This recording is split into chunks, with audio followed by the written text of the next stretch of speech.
Les peupliers de Cézanne, analyse du tableau. Pissarro est l'un des rares peintres à avoir eu de l'influence sur Cézanne. Il lui apprit à observer la nature et lui fit découvrir une nouvelle palette aux couleurs plus claires.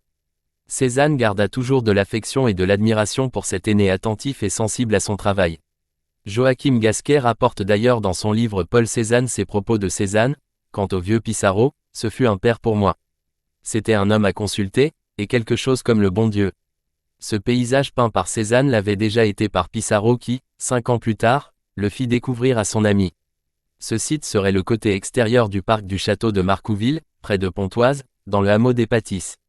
Cézanne place avec vigueur ses touches de couleur sur sa toile, tantôt hachée, tantôt brouillée, comme si elle communiquait au spectateur l'énergie vitale qui pousse les arbres à s'élever toujours plus haut. Loin des frémissements subtils des impressionnistes, Cézanne peint la vigueur mais aussi la force, dans un immobilisme qui donne à cette œuvre toute sa dimension dramatique. Avec cette toile, Cézanne s'éloigne de l'impressionnisme et annonce les prémices de son œuvre à venir.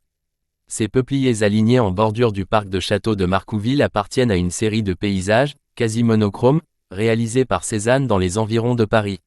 Le traitement des feuillages à l'aide de touches géométriques et de coups de brosse parallèles formant comme des hachures, donne une structure très forte à l'énorme masse de verdure qui s'élève au-dessus des troncs bien droits. Cette facture rigoureuse annonce clairement la volonté de l'artiste de se démarquer de la touche allusive de ses amis impressionnistes.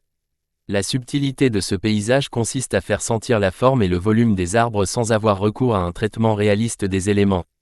La taille décroissante des peupliers guide le regard à travers une ligne sinueuse jusqu'au fond de la composition fermée par une colline. Cette souplesse, à laquelle fait écho le tracé serpentin du chemin, forme un contrepoids à l'écran vertical des arbres qui bouchent la composition. On remarque dans cette toile l'utilisation limitée des couleurs. Cézanne y met beaucoup de vert et de bleu, du jaune et de discrètes touches de couleurs plus sombres.